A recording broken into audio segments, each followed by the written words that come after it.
नमस्कार साथियों, मैं हूं जितेश कुमार। आज हम बात करने वाले हैं कि क्या अमेरिका के जो अंदर भारत जो आईटी सर्विसेज प्रदान करती है, अब वह आईटी सर्विस पर भी क्या रोक लगाने की तैयारी हो चुकी है। हम आपको इस न्यूज के अनुसार बताएंगे कि भारत पूरे विश्व का आईटी अपना एक्सपर्ट बेचता है। लगभग पूरे विश्व में आईटी बेचकर भारत $242 बिलियन से $250 बिलियन कमाता है, जो कि कुछ ज्यादातर इसका हिस्सा मुख्य रूप से अमेरिका से ही आता है, क्योंकि आईटी के अभी के टाइम में सबसे ज्यादा जो बड़ा खरीदार के रूप में अभी अमेरिका ही है।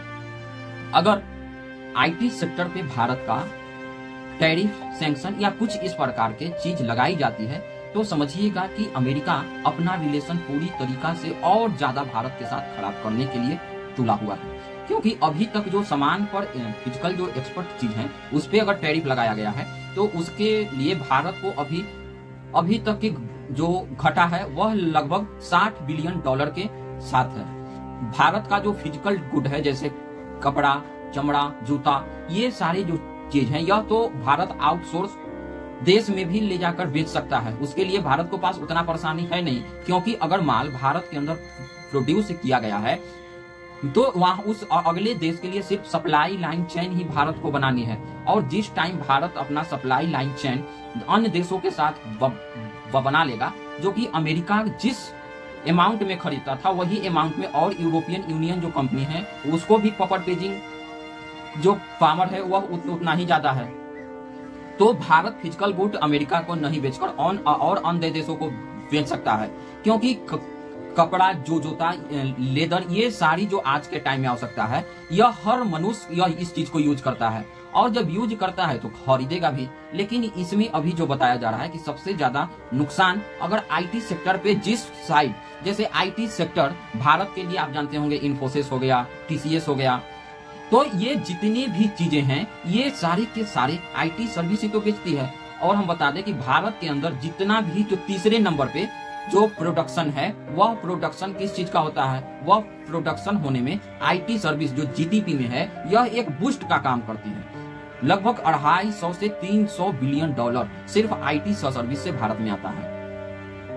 लेकिन अगर अभी तक इस प्रकार का कोई इंफॉर्मेशन आया नहीं है अमेरिका की ओर से, लेकिन अगर इस पे वार किया गया तो भारत के लिए बहुत ज्यादा मुश्किल हो जाएगा, क्योंकि आईटी सर्विस खरीदने के लिए और अन्य देश उतना इच्छुक भी नहीं है या उनकी उतना ज्यादा आवश्यकता ही भी नहीं है।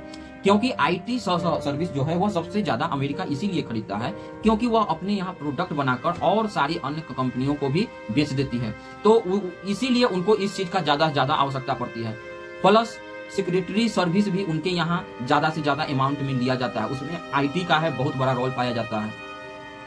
इसीलिए आप देख रहे होंगे कि जितने भी आज के टाइम की कंपनियां हैं वह कंपनियां कहीं ना कहीं इतना ज्यादा मुश्किल टाइम से गुजरने के लिए जाने जा रही है कि अगर आईटी सर्विस जैसा सेक्टर, इससे अमेरिका को सबसे ज्यादा लॉस होगा। क्योंकि अगर भारत सर्विस नहीं बेच पाएगा तो अमेरिका खरीद भी नहीं पाएगा, और अन्य देशों के पास इतना ज्यादा स्किल आईटी सर्विस में है नहीं कि वह इतना ज्यादा सर्विस अमेरिका को कोई प्रोवाइड करवा सके। तो इसको लिए अमेरिका खुद इसके ऊपर कहीं न कहीं ज्यादा से ज्यादा डिपेंडेंट है, और इस डिपेंडेंट के ही कारण देखे होंगे कि अमेरिका अभी तक इतना सैंक्शन भारत पे लगा दिया, लेकिन आईटी हो गया, मेडिकल सर्विस हो गया, जैसे जेनरिक जो मेडिसिन हो गया, ये सारी चीजों के ऊपर बिल्कुल भी टैरिफ नहीं लगाया है। अगर टैरिफ नहीं लगाया तो कुछ सोच समझ के ही लगाया होगा, क्योंकि उसकी अपने देश के अंदर ही क्राइसिस उत्पन्न हो जाएगी। और जिस सरकार के खिलाफ अगर ज्यादा क्राइसिस उत्पन्न हो जाएगी तो आप कितनों भी जनता को समझाते रहिए कि मैं आपके ही लिए कर रही हूँ, क्योंकि अमेरिकी जनता भी इस चीज को, जब महंगाई बढ़ेगी तो महंगाई का असर अमेरिकी सरकार पर तो पड़ेगा नहीं, अमेरिका के जो जनता है उन्हीं के ऊपर पड़ेगा। और किसी भी देश की जनता यह नहीं चाहेगा कि उसके देश में महंगाई इतना ज्यादा आ जाए, इतना ज्यादा रिसेशन आ जाए उस वहां के इकोनॉमी में कि वह मंथली जितना कमा पा रहे हो उसमें से कुछ भी सेविंग नहीं कर पा रहे हो, जितना कमाएंगे उतना वह तो सर्विस के नाम पे खत्म ही कर देंगे। तो अगर महंगाई बढ़ेगी तो विरोध प्रदर्शन भी होगा। ऑलरेडी अमेरिका के अंदर डोनाल्ड ट्रंप के खिलाफ एक अमेरिकन लोगों के अंदर गुस्सा और फ्रस्ट्रेशन बहुत ज्यादा बढ़ने लगा है। उसके पीछे मेन कारण यह है कि अभी अमेरिका जिस हालात में, जिस तरीका से पूरे देश से अपना टैरिफ के नाम पे संबंध बिगाड़ने लगा है, और वह टैरिफ अन्य देशों के साथ साथ अमेरिका के लोगों पर भी भारी पड़ने लगा है। जैसे आप उदाहरण के लिए ले लीजिए कि वहाँ के लोग कॉफी ज्यादा मात्रा में कंज्यूम करते हैं। सबसे ज्यादा कॉफी जो प्रोड्यूस करके भेजने वाली देश है वह है ब्राजील। अब ब्राजील के ऊपर 50% का टैरिफ है, तो ब्राजील ने भी 50% का टैरिफ लगा दिया। मतलब जो कॉफी का पाउच 100 रुपया में मिलता था, उतना ही क्वालिटी और उतना ही क्वांटिटी, तो अब उसका रेट सीधे 150 रुपया हो जाएगा। क्वालिटी और क्वांटिटी दोनों सेम रहेगा। ऐसा होने से नुकसान किसको हो रहा है?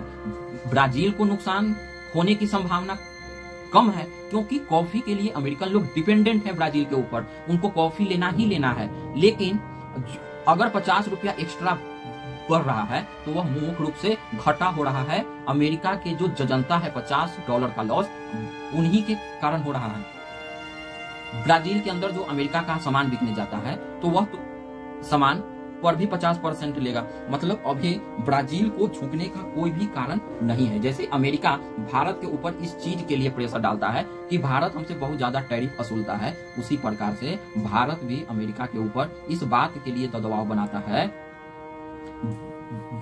जो ब्राजील है, ब्राजील भी अमेरिका के ऊपर इसीलिए दबाव बनाता है कि ब्राजील अमेरिका से व्यापार करके ब्राजील घाटे में रहता है और अमेरिका फायदा में रहता है। अमेरिका ज्यादा सामान बेच पाता है और अमेरिका ले पाता है कम।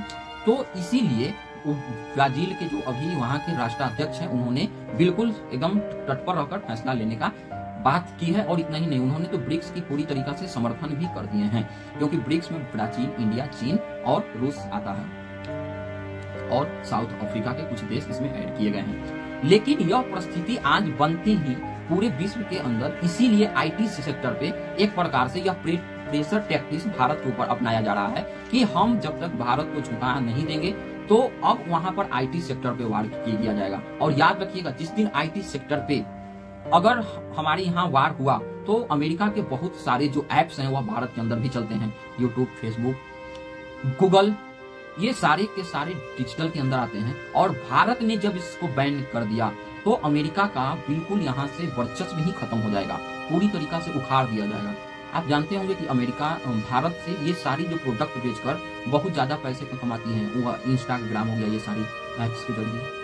लेकिन इससे भारत को क्या नुकसान और क्या फायदा, यह एक बार लेकिन भारत के जनता के लिए मुश्किल समय तो है, क्योंकि अचानक लोड $300 बिलियन का अगर भारत को पड़ेगा तो बहुत ज्यादा मुश्किल होगा। लेकिन अगर एक बार अमेरिका के ऊपर ये सारे स्ट्राइक आ गए तो, और भारत अपना विकसित सारे के सारे चीज कर लिया, जैसे गूगल, फेसबुक, ये सारे, तो फिर उनको कोई पूछने वाला नहीं है। जैसे चीन अपने देश के अंदर अमेरिका के किसी भी प्रकार को एप्स को अलाउ नहीं करता है, वह अपना हर देश को एप्स बेचता है, लेकिन अपने देश में इंटरफेयर किसी भी देश के अन्य कंपनियों को नहीं करने देता है। तो भारत को भी चाहिए कि वह अपना जल्द से जल्द गूगल जैसा सर्च इंजन बनाए, फेसबुक जैसा एप्स बनाए, और एक प्रकार से अमेरिकी जितनी भी डिजिटल कंपनियां हैं उनको भारत के अंदर बंद कर देना चाहिए।